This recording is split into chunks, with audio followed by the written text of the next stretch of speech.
One of the first things you need to do is just to stay focused. Uh, that is an absolute critical dimension in your life. Uh, Looking at tool 3A,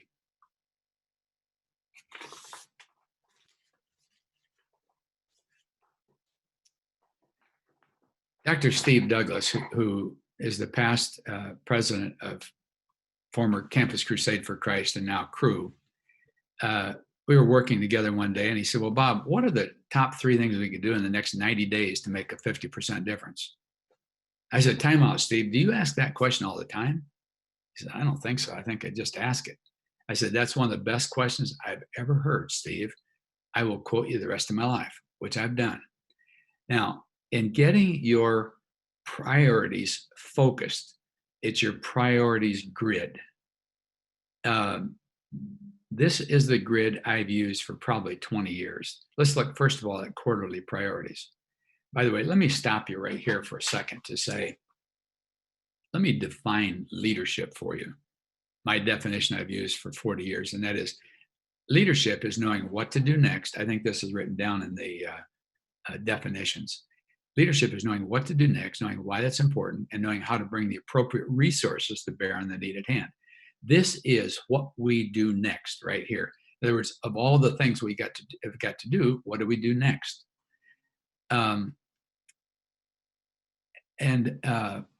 Another definition I'd like to give you is that confidence is a byproduct of predictability. Lots of predictability, lots of confidence. No predictability, no confidence. Changed predictability, changed confidence.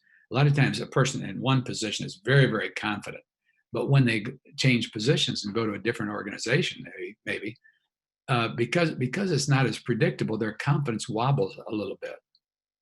Okay, based on what is leadership and based on confidence, one of the key things you have to keep focused on is what do we do next? Not why, how, who, but what. And again, this can be used for you personally. It can be used for you organizationally. It can be used for each of your team members for their department or division.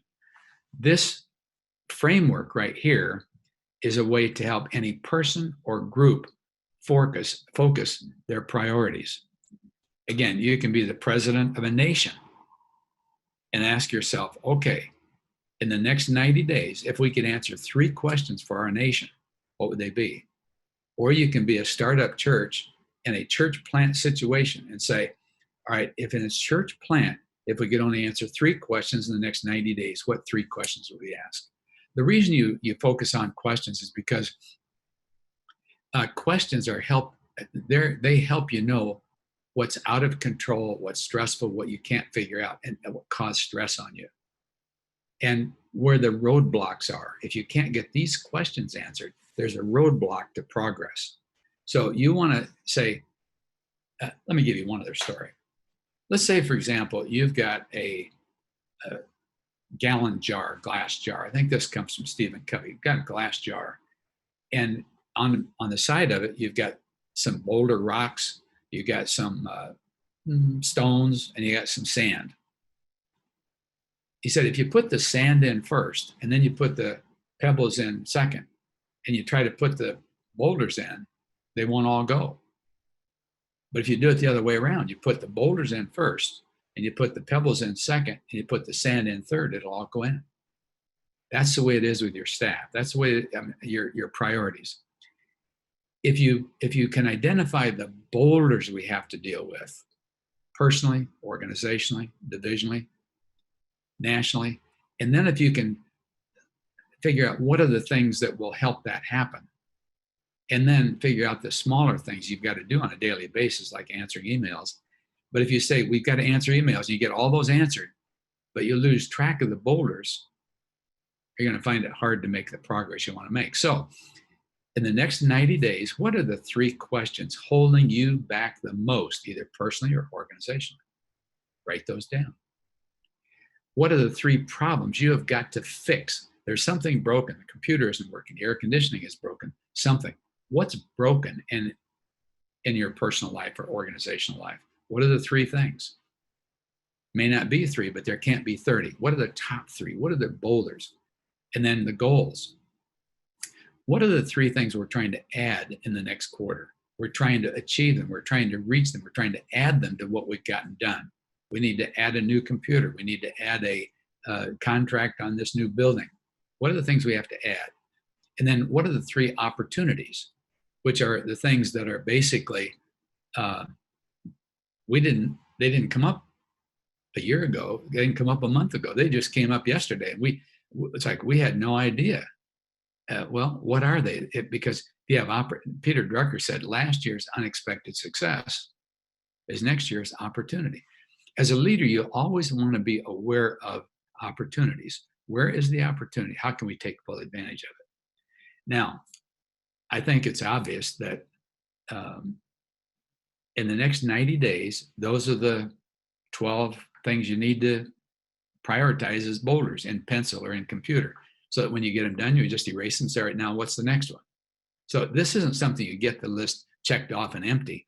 This is something that you keep filled for the next 90 days.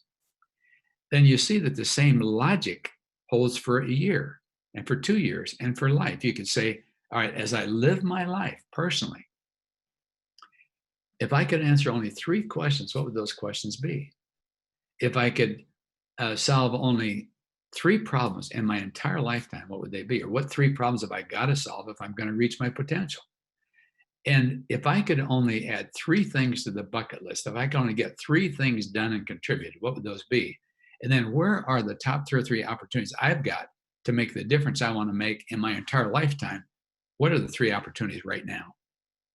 So the same structure holds to keep you prioritized and focused.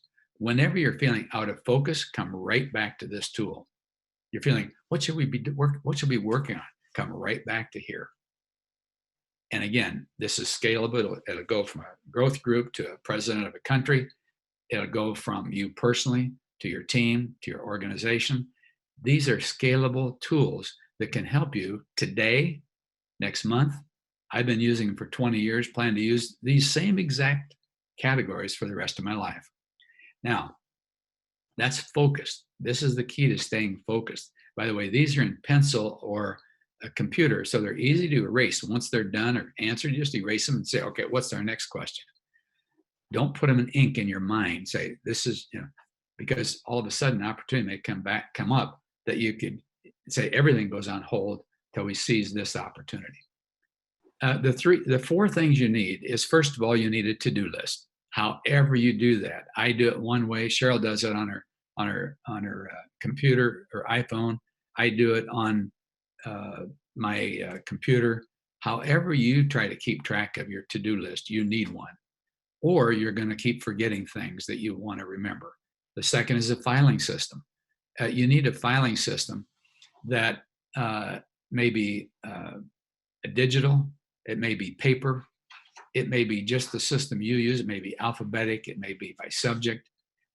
On these 4 systems, there are no absolutes. There isn't the way Cambridge University says you have to do it this way, or Harvard University says you have to do it this way. For these 4 systems, there is nothing like that. And the way I keep track of them may be very different than you keep track of them, but we all need a to-do list, which is things we want to do. A filing system where we keep track of things we want to have someday. Now, there's another point here in that you always want to have a someday file, particularly those of you who are in your 20s, 30s, very creative, very imaginative, and people don't take your ideas quite yet. You want to have a file system called someday file, where you say, hey, I've got this great idea. No one's paying attention right now. Well, put it in the someday file. I've got this idea. I'm not ready to do it right now because I've got other priorities. Put it in the someday file. You may end up with 20, 30, 40, 50 ideas in your someday file. But what that does is just releases the pressure you feel about, I've got this great idea. No one's paying attention. Well, if no one's paying attention, just put it in your someday and go back to what you're responsible for. The third is a calendar. Again, Cheryl keeps track of her calendar on her computer. I keep track of it on paper. Mine is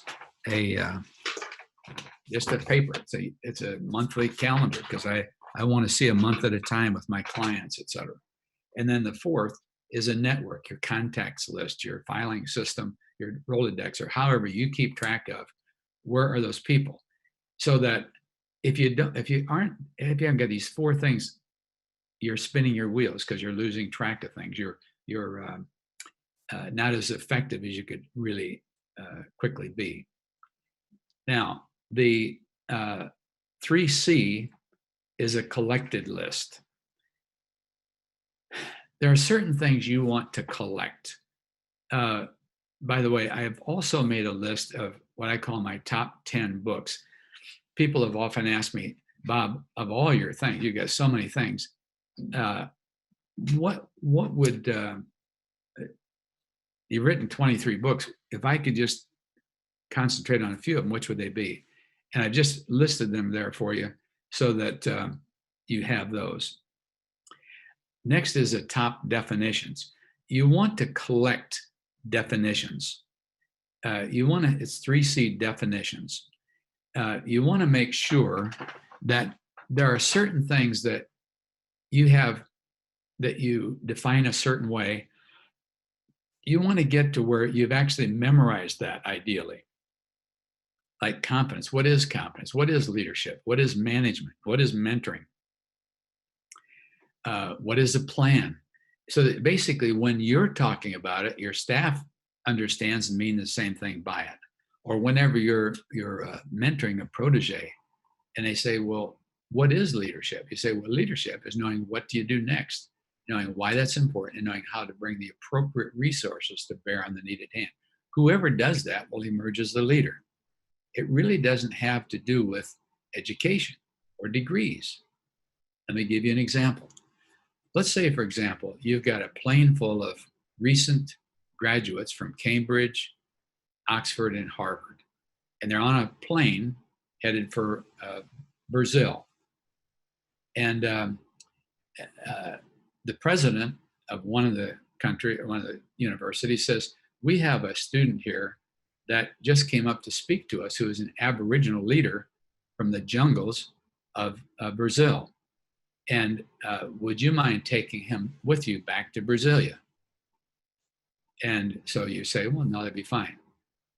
You got that one person with a spear and nose bone, maybe, sitting there, may not speak a lot of English, but sitting there on the plane, not talking to anyone, being ignored by everyone, because they all have MBAs and PhDs and degrees from the best universities or whatever. But halfway to Brasilia, the plane develops problems and lands in a Brazilian jungle. None of the PhDs have ever been there before. But the Aboriginal wakes up and thinks, I'm back home again. Well, who do you think provides leadership when they get out of the plane, they're in a jungle with snakes and spiders and hanging things and creepy crawly things and dirty water or whatever is in the jungle? Who do you think provides leadership in that situation? Is it the PhDs, the MBAs, and the best schools? No, it's the person who can figure out what do we do next? Where do we get fresh water? Why would we do that? And how to bring the appropriate resources. This fruit you eat, this fruit you do not eat. Who can answer the question, what next, why, and appropriate resources will provide leadership. That's why leadership does not depend on degrees. It doesn't depend on a lot of things. It depends on the situation you're in. What situation are you in right now? And who is it that has the ability to sort out what do we do next? Sometimes it's a matter of discussing it with the group. What do we do next? Sometimes it's a matter of you seeing it and convincing the group. Sometimes it's the group seeing it and convincing you. But the leadership is, what do we do next? Why is that important? How do we bring the appropriate resources to bear on the needed hand? Whoever does that emerges as the leader. The next is top 10 principles. A principle is a statement of cause and effect. These are things that you can count on. Principle is if this, then this.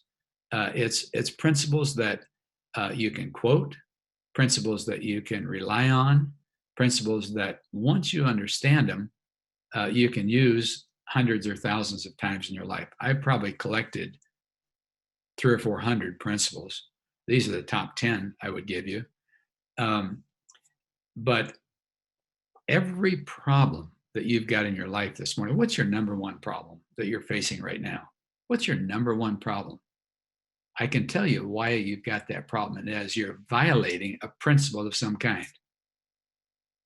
You may know the principle or you may not know the principle. Every problem is a violation of some principle, either known or unknown. So the better you get at collecting principles, the principles that you say, well, I just heard that from so-and-so. I think I could use that again. Well, write it down.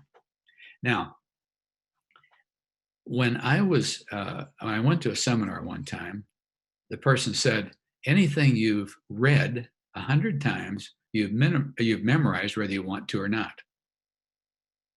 You might want to draw a grid with 10 times 10, 10 rows, 10 columns, and then read. I would encourage you to read these definitions, principles, and questions 100 times. Why not read them? They're the best I've got at my age. Why not read them 100 times? But keep adding your own. Every time on that grid, every time you get one done, just check it off again. When you get another time, you get stuck in a doctor's office or a waiting room, just check it off again. When you got them done 100 times, you've memorized these. You start using them at the appropriate time. You've memorized them whether you want to or not. I had a guy in Australia who said, yeah, I thought I'd try you on that. So he said, I'm up to about 70 times and I'm already quoting these things. Add your own experiences. But in keeping focused, you keep your priorities grids clear. In keeping organized, those 4 systems are absolutely required. And keeping where you've got sort of what I call interesting, fun things in your conversation. You can say, oh, well, that reminds me. Opportunity. Peter Drucker said last year's unexpected success is next year's opportunity. It gives you more sort of salt and pepper or fun things to have in your conversations. It gives you principles to count on, etc. So these tools will help you keep focused, organized, and collected.